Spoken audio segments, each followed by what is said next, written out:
All right, this is Ellen Britt from sacredselling.com, and I'm here with a whole Sacred Selling team. Of course, these ladies all have their own businesses as well, but they are all part of the Sacred Selling team. We've got Carolyn Jones. Hey, Carolyn, the energy architect, no less. Ellen. Marnie Marcus, and Marnie, I have to stumble because you just changed your name, and so now it's Marnie Marcus, which is great because it's MM, right?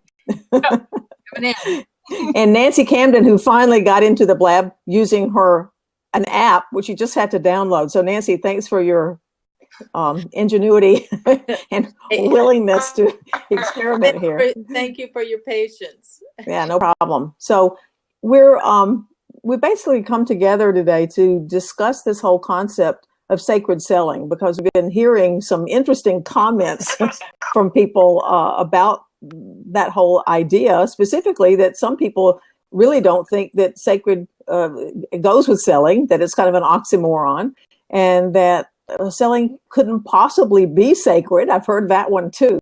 So let's just deal with this. Of course, I happen to think that the two go very well together. So let's just hear from you gals and see what you have to say. Carolyn, what's your take on it?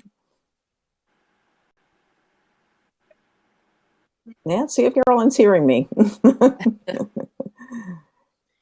Well, There she goes. Yeah, I feel like it's definitely sacred, Ellen, because it's really, to me, it's about building relationships with individuals and creating that safe space. I think, you work on establishing trust with the individual that you're working with, and that is certainly sacred in my book. Helping understand where they are in their life and also what their goals are and where they're looking to take their business.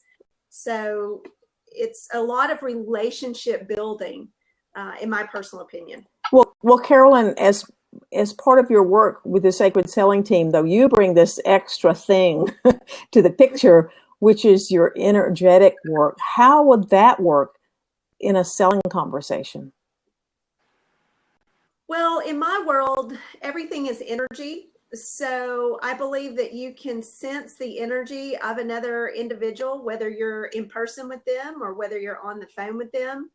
And so learning how to really sense someone's energy on the other line with you, and knowing where, getting this, kind of tuning in, as I say, and getting a feel for who they are, also where they are in their business, and working with that energy is very, I would say, very positive, and also allows you to take someone forward, again, in their business and what they're looking to do. Well, you're just so naturally intuitive. This is a teachable skill, is it? For us mere mortals. I feel like it's very teachable. I personally feel, Ellen, that everybody is intuitive. We just have not been taught to really access that part of us. So, we've spent so much time in our left brain, so to speak. We're more logical, linear thinking, and our intuition is housed more in our right brain. So really helping individuals understand that they can access it by just literally doing some tools and techniques that'll help them access another part of themselves. I believe it's completely teachable. Fantastic. Yeah. Marnie, what's your take on this whole thing? Well, I'm kind of new to the party, but I used to be like, oh, I can't sell, I can't do something like that, and I started to, over time, realize that I've got something to share with people that would be valuable, that would help them. And I think anybody in business, if they're offering a good service, they've got something that's going to help someone. And to hide it because we're too scared to sell is really doing a disservice to the people we could be helping. And so I kind of reframed it as like an educational process, really. That I'm just educating people on, this is what I have, this is what I see, where it might be able to help you or not help you,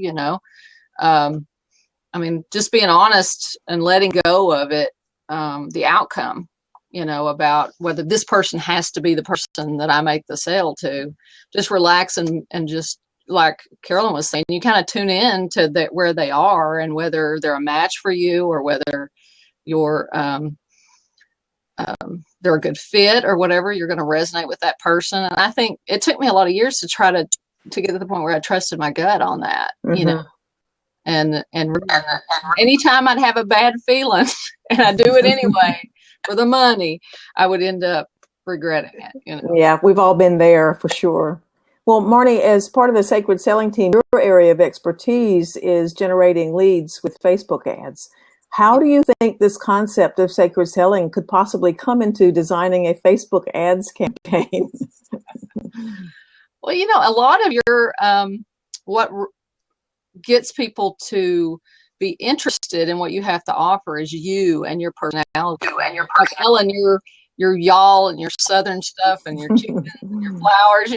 That's what's drawing people to you. So the nice thing about Facebook or Facebook advertising is you can put a lot of your essence into it, and then you can use a combination of what you're putting out there in your advertising, along with knowing your audience so well that you know who they are and what they're interested in and what they do, maybe what age and gender. And so you can work that into your Facebook advertising. I was doing something for a client the other day who resonates with really open-minded, open-thinking people, and we were able to target those people even with the demographics. So it fits. Fantastic. Well, Miss Nancy, you are a web developer, and you're kind of in the same position as Marnie. How does sacred selling come into this idea of designing websites and doing social media for people and that kind of thing? Well, it truly does, because you begin to understand. You have to start with understanding who they are and being sensitive to where they are and where they're coming from. But at the same time, God is a God of order, and sacred selling gives you a framework. It doesn't restrict you, but it gives you a framework to work from. And that framework for me is exactly the same framework that I use when I build a website. I have these questions that I ask, and then depending on their answers, that tells me where to go next. When I was trying to sell on my own before I took the sacred selling class, I didn't have that framework. I didn't know what was coming next. I didn't know what questions to ask or how to ask them. And so it really helped me to settle in comfortably, telling people what I have to offer and how it could benefit them.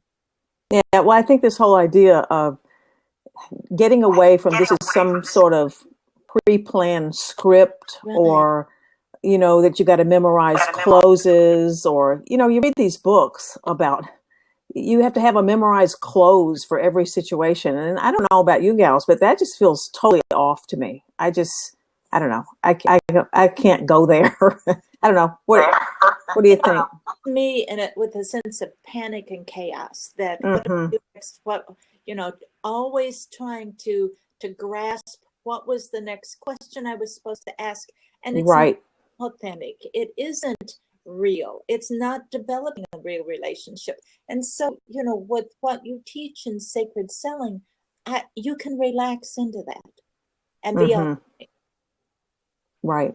And it extends not just from the actual sales conversation, but like Carolyn said, it goes before the conversation takes place. It gets into the area that Marnie's a specialist in terms of generating the leads.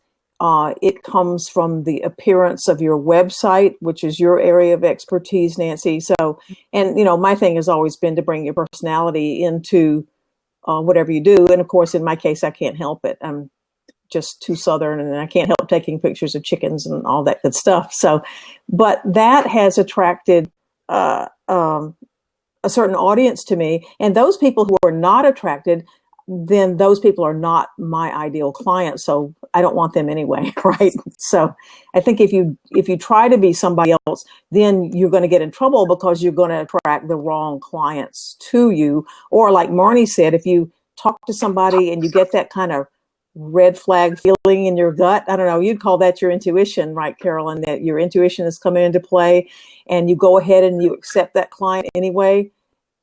Take it from us, it's going to be bad news all the way around. So, we've got this webinar that we're offering, and we'd love for you to sign up and watch it, because I think it's going to really give you an eye-opening look into the world of sacred selling. And by the way, we don't sell anything on the webinar. We are giving you something at the end, but we're not selling anything. So we'd love for you to take a look and see what you think, and maybe expand your horizons a little bit about this whole concept. Anything to wrap up with, gals? I think the only thing I wanted to touch on, Ellen, was what Nancy said about the authenticity. And I think that's what we really are bringing to sacred selling. We are teaching a very authentic method. Like you referred to, it's not scripted. We're not relying on, did I say this question right? Did I pitch that correctly? What we're teaching along with, through this process is helping individuals really get into what I refer to as their flow or their zone, into their own personal energy space, so that they can bring all that they are to the forefront, to their calls, and show up authentically, like Nancy said, and come from that place of, really deep interest in their clients and having their best interest at heart, and selling from that place. Again, not from a pre-recorded script. So beautiful.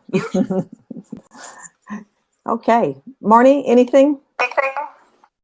I just liked what she said about it, when you come from that space of really caring about the person that you're talking to. I think that comes through to them. You just really care about them and what's best for them. And, I think that's a big piece of it right there. Well, absolutely, because if you don't genuinely care, that's going to come across. And let's face it, we can't help everybody. And a lot of times, I'll get on a call and I'll think, 2 minutes into the call, that I'm not the right person, and that I can't honestly help this person. Now, I could probably bluff my way through it and make a sale, but I'm not going to be serving that person authentically. So my best use of my time and theirs is to get off the phone and to say, no, I can't help you. But if I can help you, then yes, why wouldn't I make my offer to them in an authentic, easy, natural way? Because I know I have value. And so it becomes something that's just becomes easy and natural, because then you can help them. So I totally agree with that, Marnie. Absolutely. What about you, Nancy? I think it also helps you to let go of a client. Is that too negative? Because just the whole idea of sometimes you realize, as you were just saying, Ellen, that you are not the right fit for them. And rather than being so driven to make a sale, instead it puts you in the place of confidence that I can move on and talk to the next person who might be a good fit. Yes, and when that person is a good fit, isn't that a great feeling? It is a great feeling. It is. All right. Well, I think this gives people a good overview of, and maybe provoked a little bit of curiosity into finding out more about the sacred selling concept. So if you'd like to know more, sign up for the free webinar, and we'll really give you an in-depth look into what sacred selling is, and maybe help you do a little exercise that's going to flip your mind around this. So we'll see you on the webinar. Bye.